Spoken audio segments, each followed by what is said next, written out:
Hello and welcome back to our newscast updates. I'm Bernadette Smith, Director of Community and Corporate Outreach for Sounds of Autism. And today I'm here with founder of Sounds of Autism, Cricket Barrientos.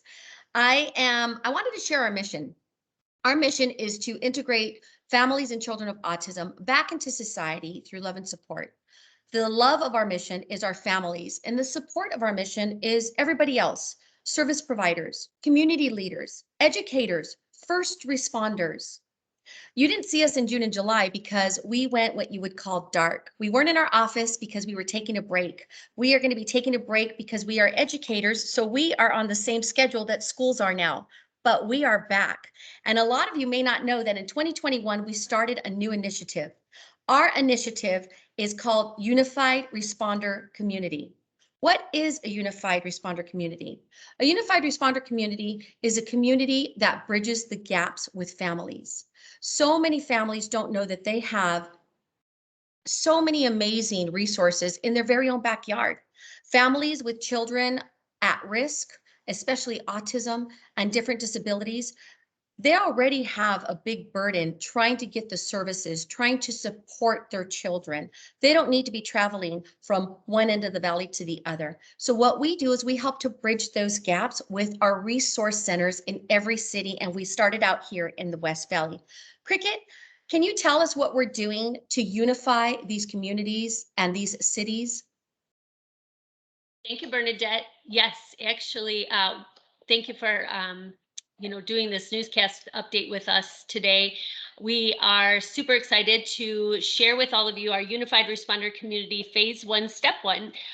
In January, we began in the West Valley, including Luke Air Force Base, and we did what we call our meet and greet sessions. We went in and we spoke with mayor, city council members. We spoke with police chiefs or assistant chiefs or community action officers, sergeants.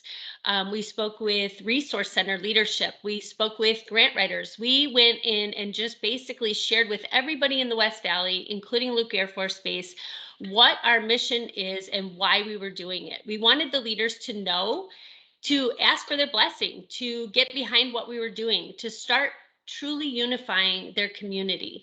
And once we did that, we went to another phase, and I'm going to let you take that over, Bernadette, and share just a little bit about the next steps of phase 1 of our program. Absolutely. This is a phase that I am personally excited about because we get to mentor our next generation, our future leaders, and our future parents. We are now in just about our 6th semester, I believe it is. We've been working with colleges and universities to bring our programs to our families, to bring our programs to the resource centers. And what we're doing is we're partnered with these universities, and they are providing us with students as volunteers and interns to help us with our programs. What does that mean? That means that these students are getting an opportunity to see what it's going to be like when they actually graduate and they go into their careers. We are working with social work students. We're working with our future educators.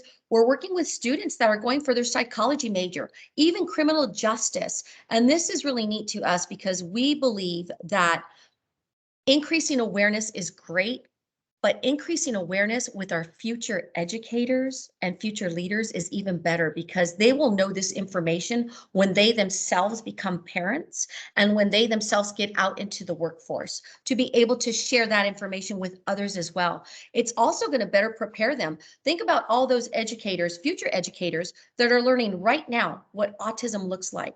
They will be able to take that to their classrooms. And if there's anything that I think is really critical for future educators, I believe that our future educators need to be dual certified. I don't even know how that would happen, but just imagine if a teacher was certified, dual certified. It doesn't necessarily mean that they're going to teach special needs, but how great would it be that they had the knowledge so that they can identify a student, a child in kindergarten, even preschool, early on before they start to really develop and go into those elementary school grades where they really start to have their challenges, because we know that students want to start having more autonomy like in 2nd grade. So again, dual certification, educators, just educating everybody what it means to live life on a spectrum is really critical. And we're just so grateful to Miss Brenda Nelson with Estrella Mountain Community College. She's one of our college program directors, and she is helping us with the Maricopa community colleges. And then we have Miss Emma Biscocho with the Next Generation Service Corps at ASU. She is helping us to recruit students there for their internships as volunteers as well. So thank you, Brenda and Emma, for all that you do. Cricket, why boots on the ground? I didn't mention this, but real quick, the program that it's a new program, it's a pilot program, is called Boots on the Ground. So Cricket, can you share with us why Boots on the Ground? Thank you, Bernadette. We actually, as you mentioned, really figured out that the most important thing is to seek out families before their child turns 5 years old. One of our community partners a few years back did an orientation with us. They're called First Things First. And Brett Benninghoff was the leader of that program at the time. And he shared with our organization, Sounds of Autism team, that kids' brains develop between 0 and 5 years old, 90% of them. 90% of the brain is developed within the first 5 years of life. And he shared the importance of finding those kids early on. And I know that many of the programs early in intervention that we've met with describe even at 3 years old, if we can find them by 3 years old. But you really have to know your milestones. You really have to pay attention to all the different things that should be happening with development throughout those first 5 years so that you can immediately see those signs. I unfortunately didn't see the signs. I saw them, but I didn't know what I was looking at. And I had no idea what autism was. Nobody in our family was ever diagnosed with it. I didn't know anybody that had that diagnosis.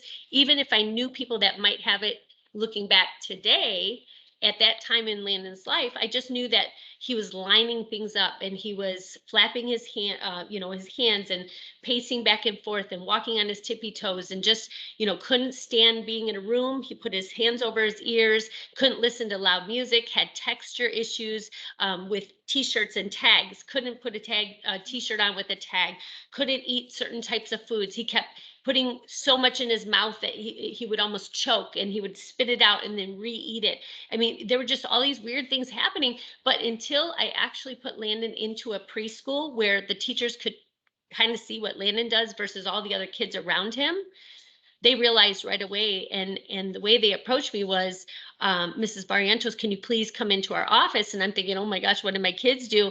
Not realizing that they were going to share with me that Landon was showing signs of an eating disorder. They didn't even say autism. They said an eating disorder, and that they felt that he was delayed in development and that he needed immediate help, which meant that Landon would have to get on a little school bus every day at 2.5 years old and travel from the daycare center to the school, which was very concerning as a parent because I knew that Landon was delayed at some things and it made me very, very nervous. But once he started doing it and they started teaching him speech therapy and, all the different physical therapy, occupational therapy. Once those things started happening for Landon, he was progressing a lot faster instead of regressing the way I saw him regress in the first 18 months of his life. And so I know, Bernadette, you kind of had a similar story with Isabella, and we actually did a podcast with 2 moms talking about this in more detail, but just share maybe a little bit about how you found out that Isabella was showing signs of autism. Sure. Well, first of all, I'm a more mature mom. When I say more mature, I mean that I had a child later on in my life. We actually adopted Isabella when I was 44. So I was more used to recognizing normal, for lack of a better term, because who really knows what normal is? More like typical. So I knew what typical development was. But at 2.5, I was approached by a friend that loved me enough, that was bold enough. She's a speech pathologist. She's my neighbor, and she's amazing. She actually is a speech pathologist for schools. And so she asked me when Isabella was 2.5, have I ever had Isabella assessed? And when I asked her why, she told me because Isabella should be saying between 3 to 5 words in a sentence, but she had only been saying 2 to 3. And then I had another friend in church say, "Hey, have you ever considered having Isabella assessed?" Well, it was because of these two friends that loved me enough and were bold enough to suggest it. And I was open to hearing it because I wanted the best for my girl. Um, I took her to, I called the school district and I immediately got her an assessment through a program called Child Find. And a lot of families don't know about that program. And every school district, from what I understand, has a Child Find program. So if you think your child is not developing on the neurotypical milestones that they should be, I highly recommend you call your school district and find out about the Child Find program. You can also find out about it online. So again, I found out just because two friends told me. And I kind of thought there might be something, but it was really hard to pinpoint because even though she had signs of autism because I looked them up. You know, I'm a first time mom. Isabella's our only child. She was high functioning. She was potty trained at 3.5, which is a little late in my opinion. But she had the same thing like you said, Cricket. She would put too much food in her mouth and she would choke on it. So I had to really tell her to chew, to chew more. So we were just fortunate in that we got the help early on.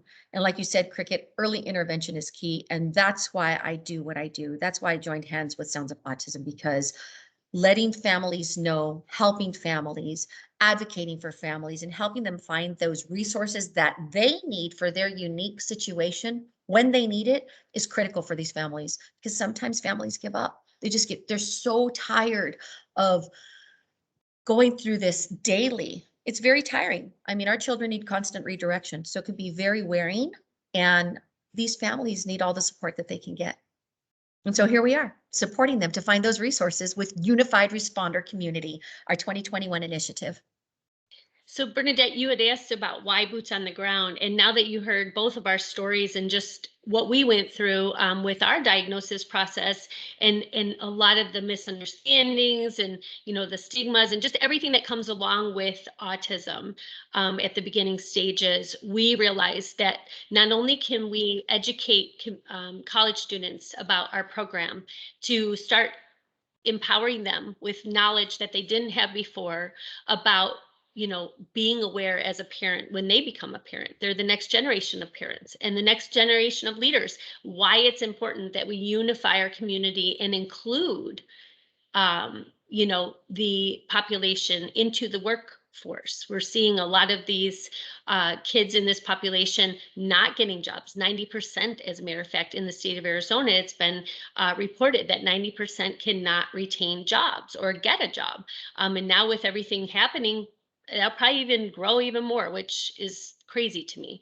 So we decided that these students working alongside us and being introduced to all these different leaders throughout their 10-step process, that not only will they learn about maybe something that could happen in their life, but they're also educating our community and finding community leaders that are doing an amazing job out in the community, but spend their time serving their community and not spending their time marketing their program. And we're going to go and help them and bring awareness to them and do everything that we can to reward and recognize, but also bring awareness to the multiple resources that are available to our families so that they can just focus on their child and not have to worry about knocking on 35 different doors to find solutions.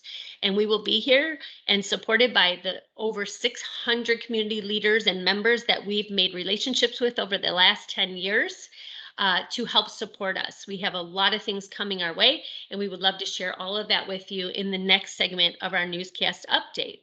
So Bernadette, now that we have shared a little bit about what we've been working on over the last few months and our students getting out in the communities and, hands-on, boots on the ground, there is an event that's coming up, super exciting, November. It's our first ever, and I would love for you to share just a little bit about that so that our families know and they can participate. Absolutely. We are going to be having our very first annual walk, Making Noise for Autism. And this is exciting because we want to encourage everyone to put together walk teams, make it fun. And we have some suggestions for you. We have flyers. It's going to be on November 14th from 9 a.m. to 1 p.m. And we are going to have a ribbon cutting. We're going to have an opening with a prayer time. The city of Peoria is actually sponsoring it, as well as United Healthcare and Care First Insurance. As far as the walk teams go, you might want to pick the same color shirt, make some instruments. We'll send you some suggestions on handmade instruments. And if you have an instrument at home, bring that along too, because again, this is making noise for autism. Maybe make a sign that says, if you know someone that has some type of developmental delay or lives life on the spectrum, you can say who that's in support of. You can also come out and have a table. If you're a vendor, please connect with us, because we'd love to have your services out there and have a table, because again, Unified Responder Community is all about bridging those gaps and bringing your resources to our families so that they have them at their fingertips when they need them. It's going to be at Rio Vista Park in Peoria. And we'll be sending out some information as well and posting it to our Facebook page. Cricket, did I miss anything? Oh, I can't hear you. No, You're- Bernadette. yeah. All I would like to share with our audience is just, check us out on our soundsofautism.org website. We have a Facebook page, Instagram, a digital library on YouTube. Make sure that you check us out, but use those specific links to find us. You can reach out to us at info@soundsofautism.org. And our information about Making Noise for Autism is actually hosted on Eventbrite. So if you just put in eventbrite.com and type in Making Noise for Autism Walk in November the 14th, 9 a.m. to 1 p.m. at Rio Vista in Peoria, Arizona, you will be able to join us and get signed up. And if you have any questions or would like to participate, all of the vendor links, sponsor links, as well as Family Walk team links are on that exact Making Noise for Autism Eventbrite page. Thank you everyone for joining Bernadette and I for our first quarter 2021 newscast update to share our Unified Responder Initiative and all of the things that we're working on to help support every city in the West Valley, moving to the north, then the south, then the east, all over Arizona, to help be a better platform for all of our families at risk, especially autism. Thank you. Ciao.